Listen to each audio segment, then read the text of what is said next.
বেশি দিন না, আমি কালকেই বা পরশুই একটা ভিডিও তৈরি করেছিলাম যে শাকিব খান কিন্তু বাংলাকে গিলে খেতে আসছে, মানে পশ্চিম বাংলাকে গিলে খেতে আসছে। সেখানে অনেকেই বলেছিল শাকিব খানের ছবি তো বাংলায় চলে না, পশ্চিম বাংলায় চলে না, কী করে হবে।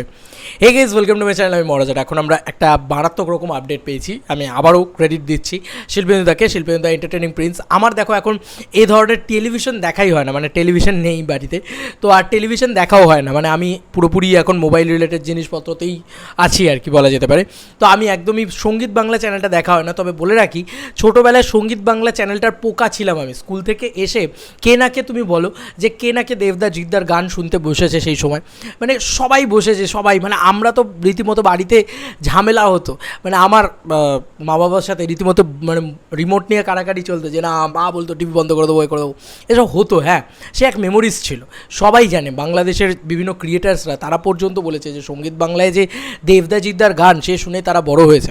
তো কোথাও গিয়ে আজকের দিনে দাঁড়িয়ে শাকিব খানের তুফানের একটা ক্রেজ যে কী পরিমাণে ইন্ডিয়াতে তৈরি হয়েছে, সেটার পরিচয় কিন্তু সঙ্গীত বাংলা। বন্ধুরা, সঙ্গীত বাংলাতে কোনো রূপ কোনো আজকের দিনের কমার্শিয়াল ছবি হোক বা না নন কমার্শিয়াল ছবি হোক, যেরকম ছবি হোক, সেটার কোনো রকম কোনো প্রোমো বা ইত্যাদি সেগুলো কিন্তু দেখানো হয় না।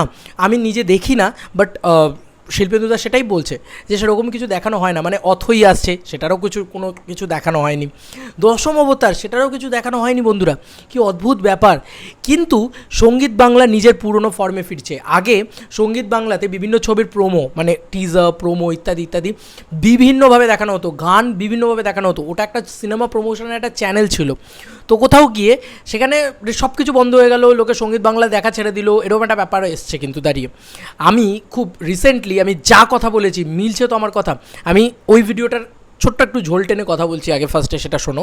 পুষ্পা 2 আজকে বাংলাকে গিলে খাবে, এটা আমি আগেও বলেছি।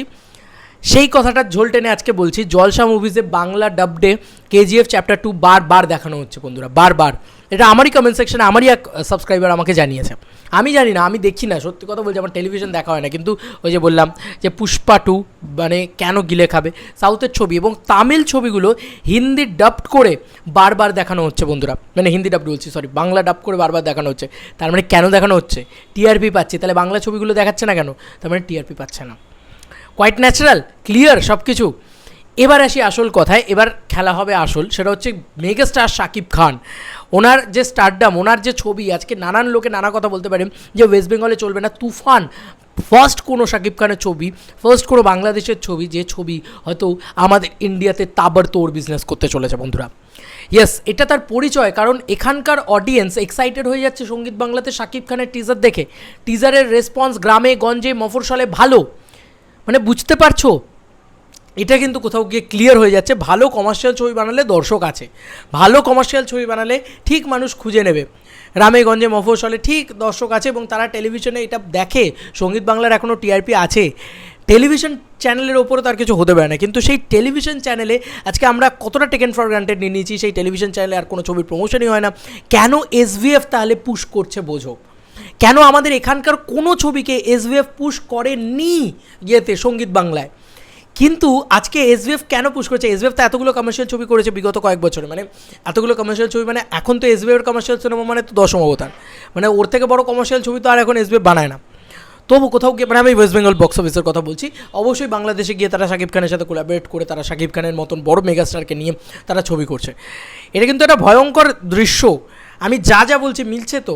এবার যদি বক্স অফিসে কোথাও গিয়ে রিফ্লেক্ট করে যায় এই জিনিসটা, দেখা গেলো এখান থেকে মানে 1 থেকে 3 কোটি টাকার একটা বক্স অফিস কালেকশন একটা কমার্শিয়াল ছবি নিয়ে চলে এলো, যেটা এখানকার কোনো কমার্শিয়াল ছবি নিয়ে আসতে পারে না। ধরো আমি দেবদা জিদ্দার কথা বাদ দিচ্ছি, দেবদা জিদ্দা বড় সুপারস্টার এখানকার, অঙ্কুশদার মির্জা এখনও অবধি মানে 3-4 কোটি টাকার বক্স অফিস কালেকশন নিয়ে আসতে পারেনি মির্জা দিয়ে। তো কোথাও গিয়ে বোঝা যাচ্ছে যে সেটার থেকে বেটার কালেকশন নিয়ে চলে আসতে পারলো। কিন্তু তার মানে কিন্তু এটা বোঝা গেল যে আমাদের এখানকার কমার্শিয়াল যে সিনেমাগুলো সেখানে অলরেডি ডমিনেট করা শুরু করে দিল, কারণ এটা শাকিব খানের প্রথম গেটওয়ে হচ্ছে, প্রথম ঢোকা হচ্ছে ইন্ডিয়াতে। ভয়ঙ্কর সিনারিও আসতে চলেছে। আমি তো বারবার বলছি, এই কথা আগেও বলেছি, এখনও বলছি, যে এখানকার কোনো ছবির কেন আজকে বাঘাযতীন বা চেঙ্গিজ বা কোনো সিনেমার কোনো গান সঙ্গীত বাংলায় দেখানো হয় না, কেন জানো? কারণ সঙ্গীত বাংলা অ্যাকচুয়ালিতে মানে ওটা কিন্তু অ্যাকচুয়ালিতে এখন মানে এসভিএফেরই চ্যানেল বলা যেতে পারে। সঙ্গীত বাংলা কিন্তু বড় বড় এসভিএফেরই চ্যানেল ছিল মোটামুটি বলা যেতে পারে। আর এসকের চ্যানেল হচ্ছে, এসকের একটা কী বলবো, একটা হাত রয়েছে হচ্ছে ধুম মিউজিকের ওপরে। আমি জানি না ধুম মিউজিক কারা দেখতে, প্রচণ্ড ভালো লাগতো আমার। তো কোথাও গিয়ে এটা তোমরা বুঝতে পারবে যে এসকের যা যা ছবি আছে সেগুলোর গান ম্যাক্সিমাম ধুম মিউজিকে দেওয়া হতো, আর সঙ্গীত বাংলাতে চলতো এসবিএফ, সুরিন্দার এগুলোর গান। তো কোথাও গিয়ে বুঝতে পারছো তো যে সঙ্গীত বাংলায় এসবিএফ পুশ করছে কোন ছবিটাকে। এসবিএফ চাইলেই কিন্তু এই ছবিগুলোকেও নিয়ে টেলিভিশনে চালাতে পারে, মানে এই ছবির গানগুলো ধরো বাঘাযতীন বা চেঙ্গিজ বা মির্জা বা কোনো ছবি, এগুলোর একটা গানও কিন্তু সঙ্গীত বাংলায় চলে না বন্ধু। কিন্তু শাকিব খানের একটা টিজার, এখনও গানপত্র কিছু আসেনি, টিজারটা এসছে, সেটাকে বারবার এক্সক্লুসিভলি তারা চালাচ্ছে। তারা পুরনো মানে এসবিএফ ব্যাক অন মানে পাস্ট ট্র্যাক বলা যেতে পারে, তারা পুরনো ট্র্যাকে ফিরেছে। পুরনো কমার্শিয়াল ছবিতে এসবিএফ যা যা করতো, যে ওয়েতে প্রমোশন করতো, সেই ওয়েতে প্রমোশন কিন্তু এসবিএফ করছে এখন। মানে শাকিব খানের ওপরে ওরা চোখ বন্ধ করে বিশ্বাস করছে, চোখ বন্ধ করে ভরসা করছে। ভাই ওরা ওই প্রমোশনটা করে দেখতে চাইছে যে আমাদের ইন্ডিয়ান বক্স অফিসে সেটা ওয়ার্ক করে কিনা। আর আমাদের এখানকার অডিয়েন্স কিন্তু এক্সাইটেড হয়ে গেছে ভাই, এখানকার অডিয়েন্স এক্সাইটেড হয়ে গেছে তুফানের মতন ছবি দেখবে বলে। আমি বলেছি যে আফরান নিশো বা চঞ্চল চৌধুরী এদের অ্যাকচুয়ালি ফেস ভ্যালুটা কিন্তু মেগা স্টারডামে নয়, শাকিব খানের ফেস ভ্যালুটা হচ্ছে ওই যে বলে না, তুমি একজন সুপারস্টারকে তুমি ভালো বলো বা খারাপ বলো, তুমি ইগনোর করতে পারবে না সেই সুপারস্টারটাকে। তো সেটা হচ্ছে শাকিব খান, সেই রকম মেগাস্টার হচ্ছে শাকিব খান।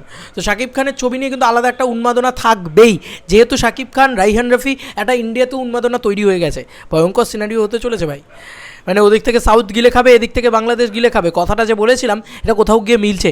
এখানে যে বাংলা ছবি, মানে এখানে যে বাংলাদেশের ছবি এবার চলতে চলেছে, মানে এবার যদি বক্স অফিসে ওয়ার্ক করে যায় কোনো না কোনোভাবে, ক্লিক ওরা যদি করিয়ে দিতে পারে, ভাই সাংঘাতিক সিনারিও হতে চলেছে। ওরাই শুধু কমার্শিয়াল ছবি বানিয়ে এখানে নিয়ে আসবে আর এখানে চলবে, আর এখানকার কমার্শিয়াল সিনেমাগুলোকে ভেঙে দেবে, শেষ হয়ে যাবে, শেষ। কারণ কেউ দেখতেই চাইবে না। কী সিনারিও আসতে চলেছে ভাই, তো তোমরা বলো বস, আমি আর কিছু বলবো না। আমি শুধু এটাই বলবো যে শাকিব খানের হিউজ মেগা স্টারডাম এবং খুব সুন্দর একটা টিজার তৈরি হয়েছে, যে কারণে আজকে এই রেসপন্স সর্বত্র পাওয়া যাচ্ছে। সত্যি রাইহান রফি ভাইয়াকে একটা বিগেস্ট স্যালুট। তো এই ছিল এখনকার মতো ভিডিও। চলো বন্ধুরা, নতুন কোনো ভিডিওতে দেখা হবে ভাই।